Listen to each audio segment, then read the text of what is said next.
What a way to finish it off then for Islamabad United. Andries Gous, the really man of the moment for Islamabad United, and winning by 7 wickets in the end, making it look rather comfortable.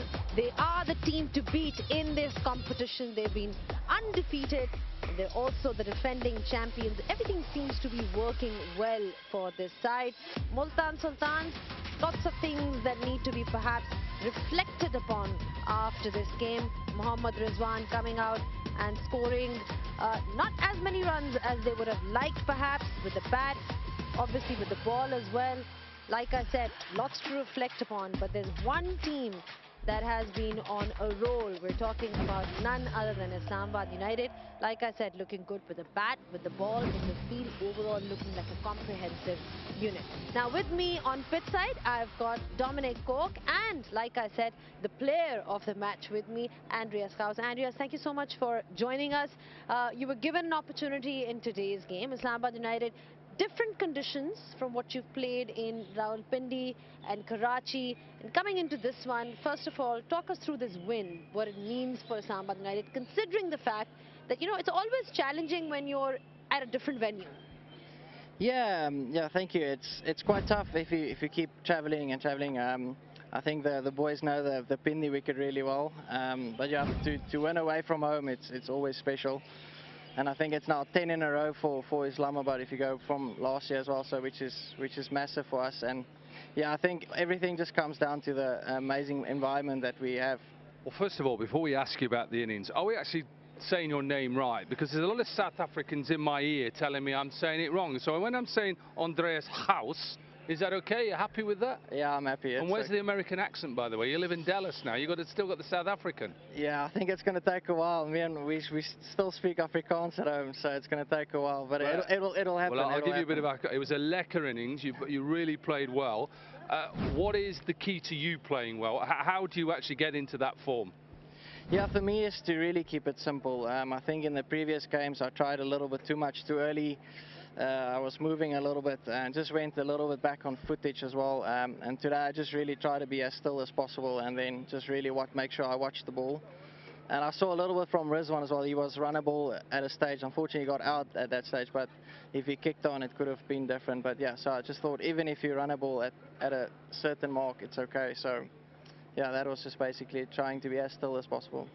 I mean, the kind of confidence and self-belief that is now prevalent within the Islamabad United unit, what is it down to? Is it the coach? Is it the leadership? Is it the management? Is it overall? What do you attribute that to?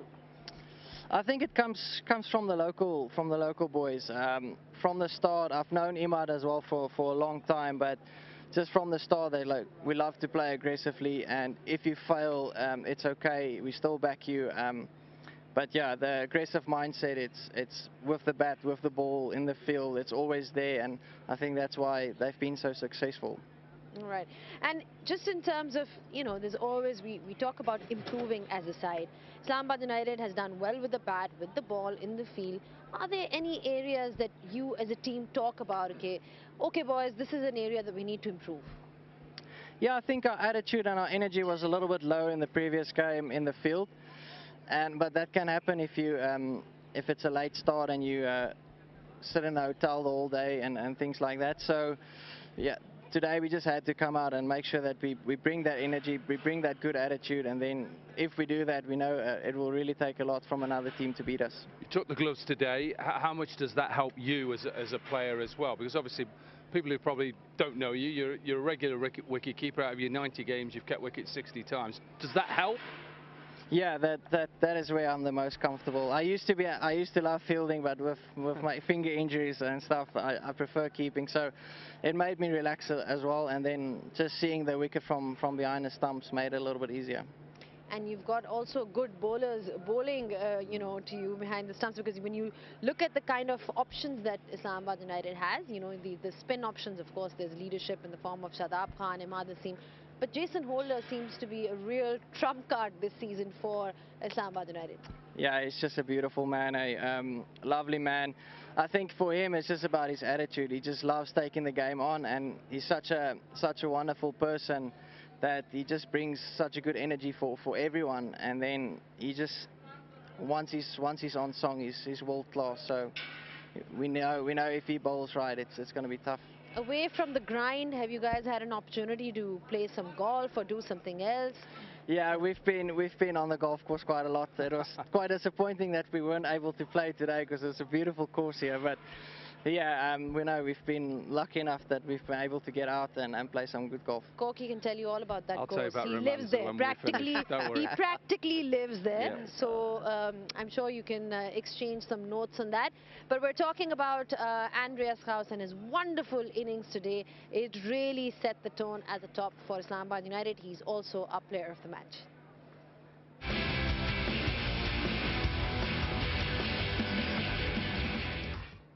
Well, the one thing that's impressive about Andries Gous is the way that he's aggressive. He likes to go at the bowlers, and you watch this package of him. He picks up length really quickly. He's not frightened of trying to hit the ball leg side, play some classic shots down the ground as well.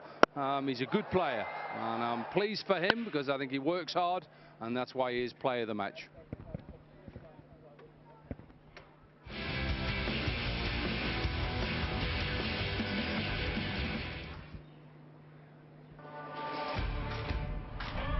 Well, it was Islamabad United all the way today, once again restricting Multan Sultans to 168 for 5 in their 20 overs, with Usman Khan at the top scoring that magnificent 61 in just 40 balls. But, you know, Islamabad United managed to restrict them to that because of some fine bowling.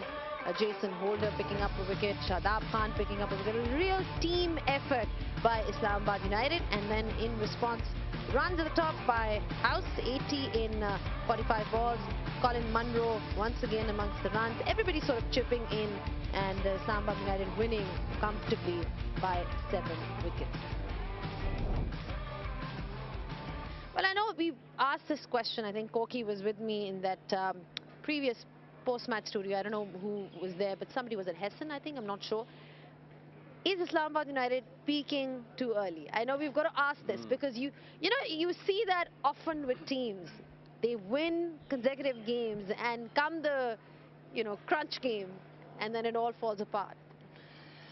Yeah, it's a tough question, right? But I think just the brand of cricket that we're trying to play, and the execution that the boys are giving it at the moment is just world class, and hopefully it can continue like that. But I think for us, it's not just the fact that we're winning, it's the way we're winning and the fact that we're actually dominating as well. So I fully believe in, we've got such a good balance in our team, and even the guys on the side is also world class. So yeah. It's 10 from 10, and we always ask the question to any player here. Mike Hesson is coach. He's heavily tipped to be perhaps Pakistan's next coach. What is he telling you? Can you keep this run up? Can you go all the way to the final undefeated? I think that's the plan. That is definitely the plan. Hopefully it happens. But yeah, I think for us, we're definitely not focused on anything ahead of time. It's just literally taking it day for day and game for game and see where we are. Tell us about Mike Hesson. Everybody sits there and says, well, what is so good about Mike Hesson? Yeah, it's a good question. I think for me, I had a long chat with him because I was struggling that first 3 games, and the belief he gave me and just the backing that he gave me after I had a meeting with him. I think it's just that environment he creates. He creates such a amazing atmosphere where everybody's calm, everybody's allowed to make mistakes and won't be judged for it. And also I think once you're in that environment, you also thrive a lot. So that's probably it. But also I think he really he wants high standards of everyone. If you don't, he's not scared to point things out as well. Even though he's a calm man, he's not scared to point out that this is where you went wrong, and he's extremely a detailed person, so he really goes into detail with all the scouting and everything. So I think he really loves his homework, and then you can see that happening. No wonder Islamabad United is doing so well. You know, it's been the ship is being basically captained or sort of led by somebody who has a very stable head. You know, that's important. But thank you so much for your time, Andries. It's been a pleasure having you here. We wish you all the best. Hope that you can continue your form.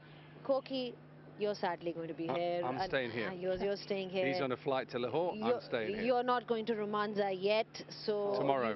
Tomorrow you'll be going there, but not going there yet because there's so much to talk about this game. What went wrong with Multan Sultans and so much more. So we'll catch you guys on the other side.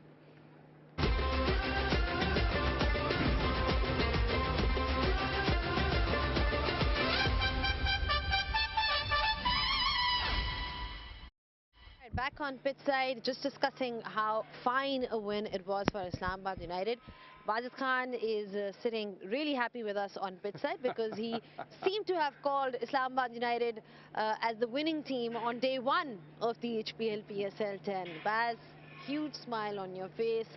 The data seems to be working. The strategies are working for Islamabad United. Your prediction is working as well. Everything seems to be going well. Yeah, look, it seems like they've been terrific. They've ticked every box.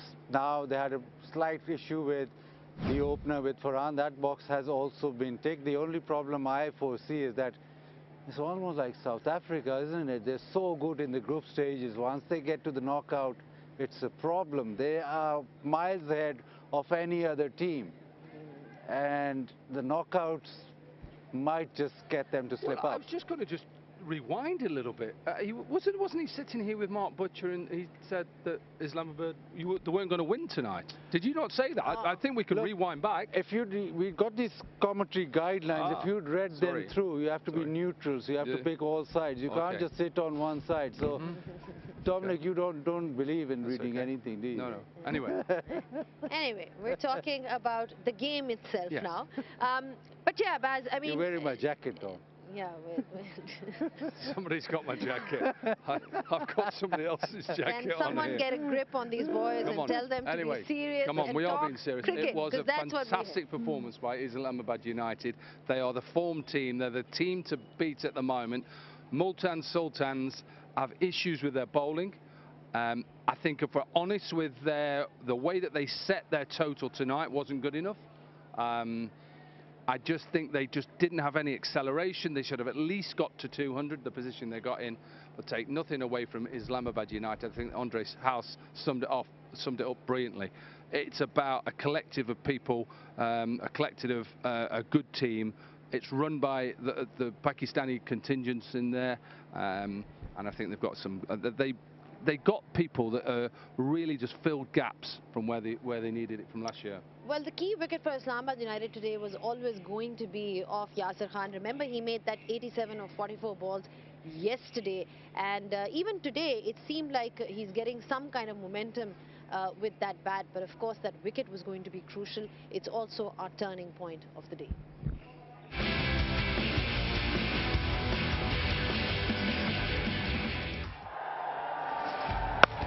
Yeah, just slightly away from me. Dragged it leg side. The catching has been so good at the boundary. They've not dropped anything. It was Shahzad this time around and another player who stands up in Nawaz. So everybody they turn to stands up in different games. This was actually bowled well because it's outside the off stump.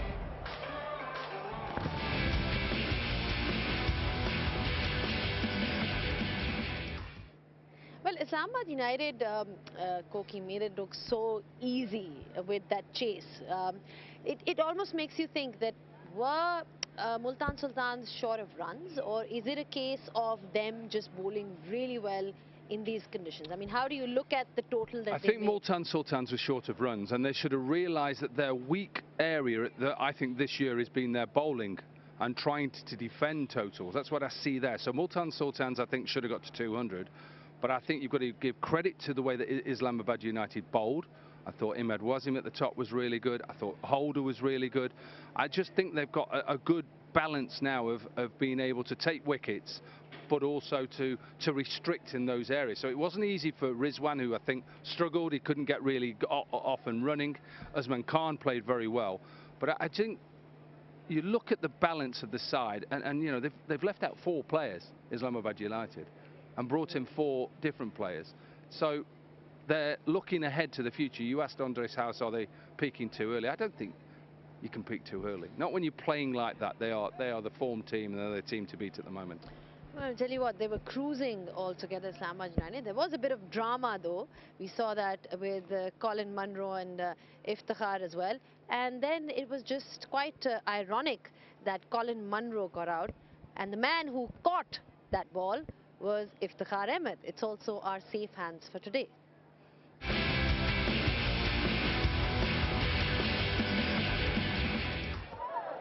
Always going to be quite ironic because obviously there was a little bit of to do with Colin Munro and Iftikhar.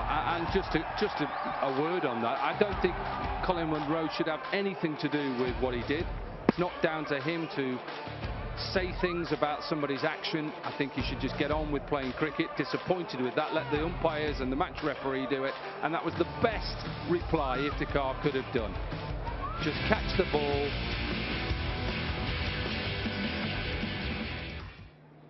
ball, and just carry on. So it's perfect from Iftikhar. What's your take on it? I love spice. There had to be some sort of spice. Come on, there's so much wholesomeness in this game too now. It just doesn't sit well with me. This has to be something. Okay, he was wrong. I'm not saying that was the right way to go about it, but you need spices this game. It just goes to another level. I'm just trying to think about what to say in this regard, because we've got completely like two contrasting opinions. There's one person who's absolutely loving the drama, and we've got Koki who's saying well, no, I'm not saying I don't like. Look, of course, I was a big one when I was playing. Is you get into the opposition's face, and sometimes you have a little chat here and there. I just don't like batters when they start calling bowlers.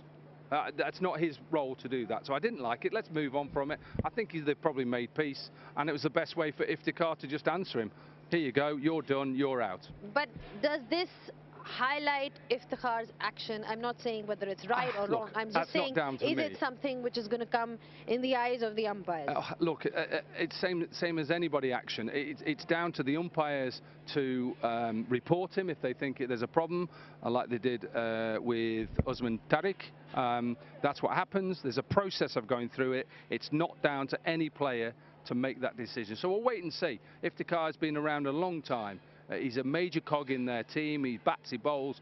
So for my sake as a bowler, hopefully it's okay, and he's able to carry on. Let's see what happens. Well, let's just leave it to the umpires then. You know, let them do their job.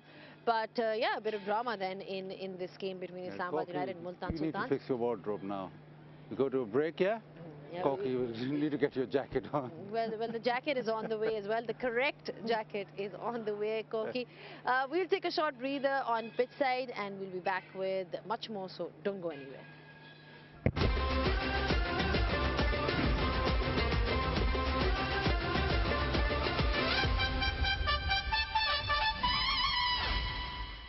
Back on pitch side with a new set of guests. Lisa Stolekar and Ramesh Raja join me on pitch side, just talking about how good Islamabad United has been before the break, Lisa, and also talking about where Multan Sultan needs to improve. Of course, the bowling has somewhat let them down, you know, if you just look at a consistent pattern.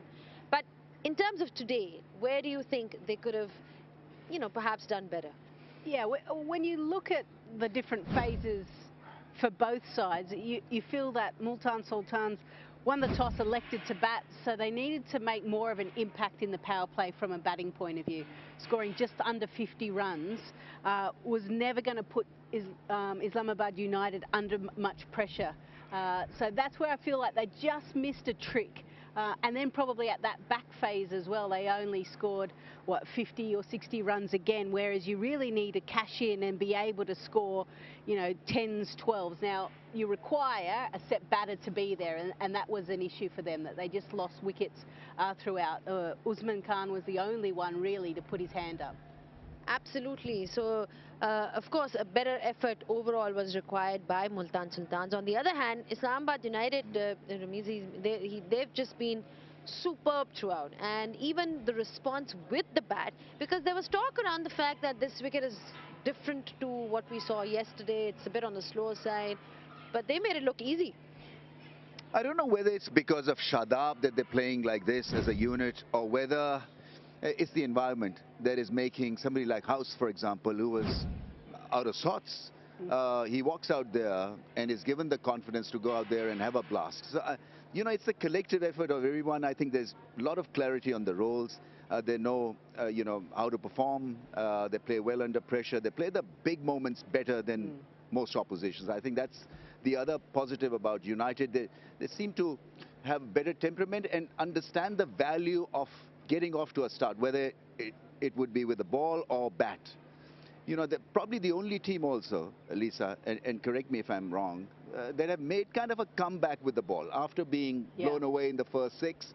The middle phase, like today, for example, and Jason Holder alluded to it, the ability and capacity to bounce back, picking up wickets and maintaining discipline, and the fielding just rising to the occasion in that all-important middle phase is something that they've done.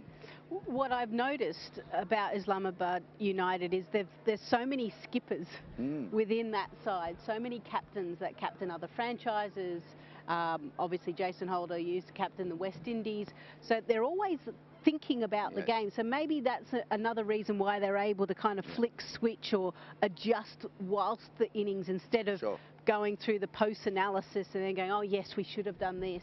They've been able to assess that quickly. And Ramiz spoke about the belief that he saw in Andries Gous today, and we had him earlier on the post show, and he happened to actually mention the exact very point that you were bringing up, the fact that despite the fact that, you know, he didn't play consistently for Islamabad United in the previous games, but he was given that confidence by Mike Hesson. And again, his role really sort of is being shown here, how important it's been for Islamabad United, because a player like Andries, Lisa, who's not been consistently playing, is doing well. So again, Mike Hesson then. Yeah, and so to give you a bit of an, I guess, an insight into a player's mind, when you're an international player and you're playing your first franchise tournament or the first PSL, you want to have an impact straight away. Didn't necessarily have it. Now, the other situation here in Pakistan is you can't really get out of your hotel. So that gives you a lot of time just to kind of deliberate and go through and analyze by analysis by paralysis. And that's where coaching staff and Mike Hesson, as you mentioned his name, said, look, let's have a meeting. Whether it was a coffee and talking about something completely different other than cricket, or let's look at the footage and see what you're doing wrong so then we can implement some changes at training. So to break that cycle for a player is really important, because these games come thick and fast. And a Hassan can't go wrong. So Mike Hassan, Ramiz Hassan, Raja. Ramiz Hassan, lekker. See? That was, it happens at 12 in the night. Yep, that's about right. Pagal. All right, so we are talking about Multan Sultans. Lisa pointed out the fact that perhaps, you know, they could have got a few more runs, batted a little better. Let's have a look at their fall of wickets today.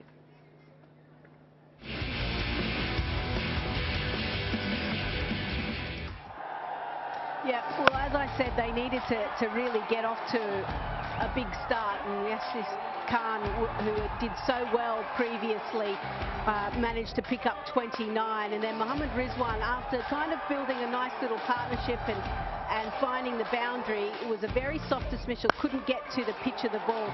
Bracewell absolutely smashed the ball straight to long on, and he couldn't believe it because he timed it to perfection. Iftikhar, he looks like he's a little bit troubled with that extra bounce, and that's something that what Jason Holder is able to do. And then from there, it was really opportunities were coming thick and fast, whether it be the run-outs, the fielding was smart by Islamabad United. They kept creating opportunities, and in the end, that was going to be too hard.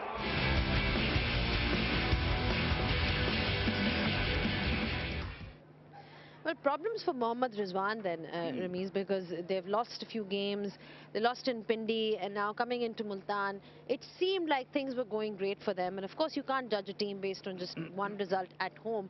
But it does tell you when they are pitched against a team like Islamabad United what the difference is. Yeah, so I mean, there's a phase and a lot of phase where they allowed singles, where they allowed 4s and 6s. So Rizwan and company didn't have any control. So either you leak a 4 or a 6, taking a risk, getting the fielders in, because when things were not working, you've got to create an opportunity for yourself. So either you can do that through spin. The spinners didn't really bowl that well or weren't allowed to bowl that well.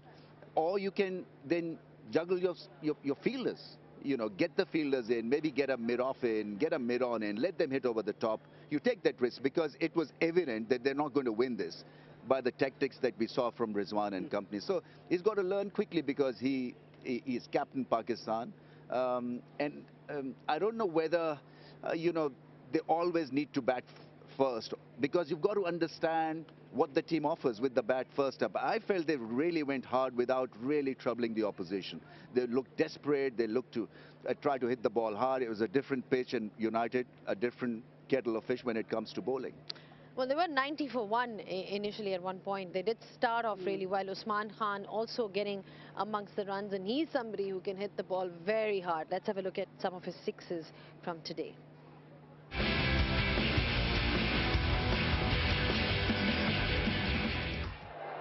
Yeah, one thing about Usman Khan is he does like to hit sixes. He moves around the crease really well. He did get some assistance there from the fielding side as well. But that shot inside out, kind of over mid-off, was really good. And then he's got the ability to go really big. 4 sixes in the end. Sometimes you don't even need to get close to the ball as long as you've got good hand-eye coordination. All right, so there's not much time. The one thing that we've seen, Lisa, in this tournament to turn things around because you're literally playing back-to-back. How do they regroup and come back better? Yeah, I think for Multan Sultans, when you come up against, and I think for all teams now, if you come up against Islamabad United, that gives you a real status check of where you're at. So, okay, what do we need to improve? So they'll highlight a few things. I think there's some common themes. I think from a bowling point of view, we've certainly seen them leak too many runs at times. Not hitting the mark or the execution has been quite poor from Multan Sultan, so they'll need to improve on that. From a batting, it was just one of those days. They're up against a good bowling side. So I would probably look at and address the bowling as the first point of call because that's been a common theme throughout their losses. Well, one thing that's been common has been the entertainment that the HBL PSL 10 keeps providing us. Now, we saw Ubaid Shah really going hard at Usman Khan in yesterday's game. Those celebrations got a bit carried away, but he wasn't allowed to do that today. Time to have a look at the refreshing moment of the day.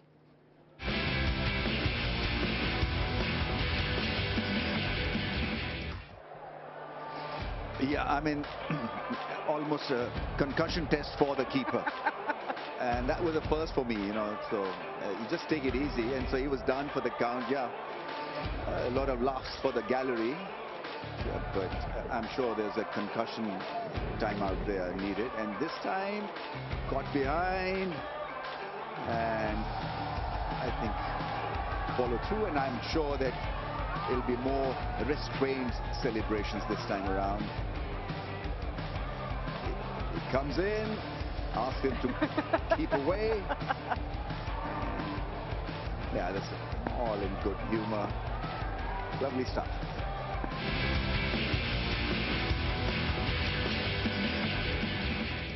Well, he's only just trying to protect his face, you know. So I think full marks to Usman Khan. Can't really fault him. Yeah, you just don't know what you're going to get, do you? So it's best to stay away. Absolutely. He needs to be safe behind the stumps, as we say. Anyway, on that note, we'll take another break and we'll be back and bringing to you all the action that's lined up for you in the next few days.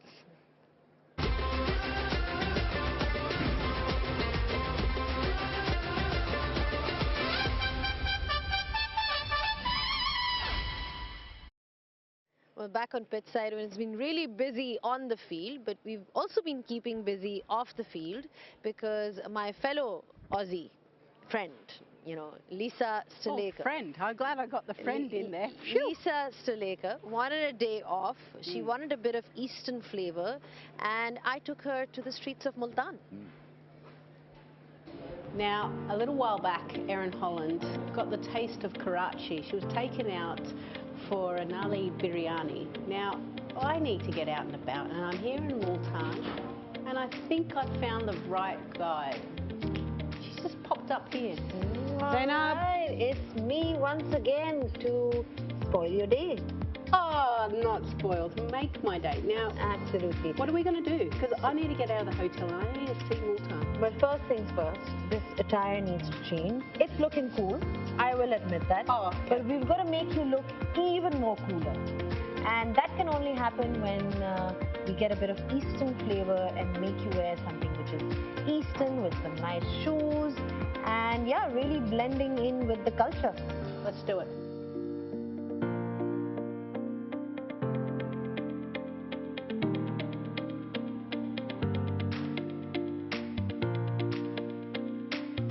So Lisa's just gone in to try a few things. I suggested some Eastern wear to her. She's been wanting to wear something which she can take back home to Australia, wear to a dinner, or something which is sort of semi-casual. So we helped her pick a few items, and let's see how it goes. Oh, wow! Look at you! So, thank you. Now, why are you thanking me? well, because you picked and helped. But I feel like something's missing. Shoes. Oh, I know just the right place for that. then, Okay. Because we're talking about Eastern wear, and nothing better than pairing shalwar kameez with kussas. I'm not going to give you much Okay. detail because it's Let's time go. to check it out. Let's just go there. Oh, I'm tired. You're tired. Yeah. You just sat there. I had to put clothes on. Talk about being I'm ungrateful. Oh no, I'm very grateful. Yeah. Look at her. I've been helping her out. She's like, oh, you know, you're tired. Come on, we need something a little bit sweet. Give us a bit of energy because we've got the game tonight. Now I heard halwa is a specialty here. Speaking of halwa, actually, you hit the nail on the head because the iconic Sohan halwa of Multan is extremely special and it tastes absolutely fabulous. So let's head over there and find out what it's all about.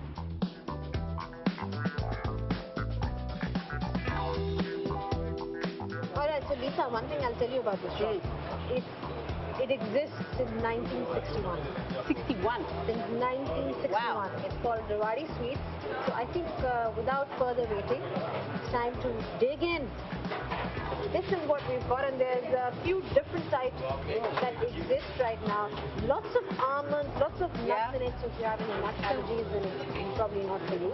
But आपका best वाला कौन सा है? हम वो try करें. ये वाला, इसका क्या नाम है? Roti Sohan halwa. It's got walnuts in it. We need to do a lot of talking later on, so. Yum. Absolutely delicious. I love it. Yum. Just the energy we needed. Yeah. Like I said, our work requires a lot of energy, and we're getting it from all these different kind of. That one's almond. This one, almond. You're right. This one is actually very good. Yeah, told you. See, I've got a good taste. This is absolutely delicious. She's taken it. She's taken it from me. So good. Okay, I'll come back. Done. Sharing is caring.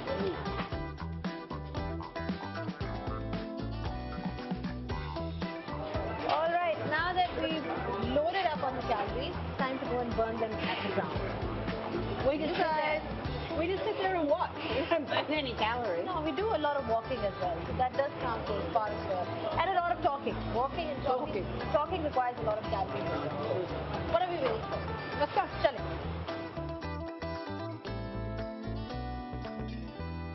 The full Pakistani experience then remains shopping, you girls were unstoppable. food, sweets, everything. It was great. While you were tasting Sohan halwa, I swallowed a bug by mistake. Oh dear. Was it? How was it? Was it as sweet as? Yeah, I mean, with almonds, yeah. Perfect taste. Yeah. I mean, But honestly, I mean, it wasn't actually that sweet from Rewari Sweets was actually out of this world. Yeah, and I did go buy a little bit extra as well for later on. So that'll keep me going as I come back down from this exciting game of cricket. And when can we see you in that attire that we... yes, that's a very important question. Well, it's up to Madam here who tells me exactly what I should do, when I should do it, and how my hair should be. So when? Lahore. Lahore probably. Okay. Because that's where we're heading soon. We're talking about Multan Sultans taking on Islamabad United and then bringing to you the local flavor with Lisa Stoleka. But for now, let's have a look at the boundaries of today by house.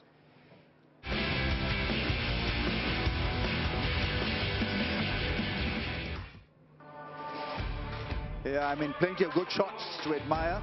It was a test for him also, because he had to get cracking straight away, and this was a cracking start. Straight drive, managed the angle so well. And I think that is how you want to begin, because playing straight will earn you a lot of respect, will earn you a lot of confidence, and then you can be yourself. And he absolutely nailed a couple of the shots.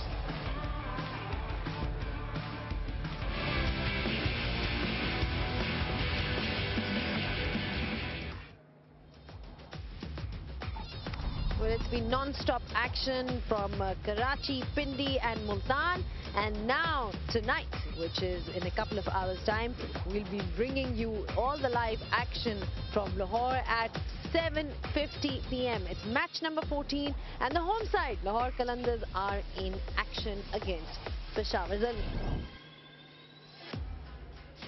Well, Lahore Qalandars in Lahore means quite a spectacle. Yeah, I mean, obviously it's going to be a great game because Lahore Qalandars playing at home, but also from individual point of view, lot for the fans to come and cherish and enjoy, because there's Babar Azam versus Shaheen Shah Afridi, Haris Rauf, who can be lightning fast, versus Babar Azam again. So a lot of focus on the fast bowling of Qalandars versus Babar Azam.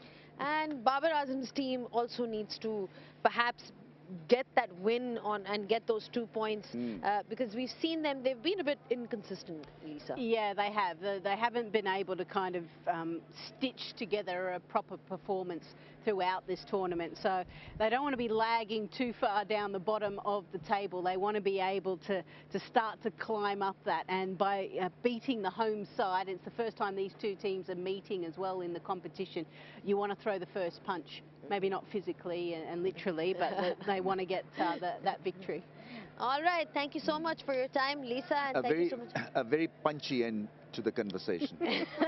Well done. Thanks, Rambo. Well, thank you. Thank you to both of you.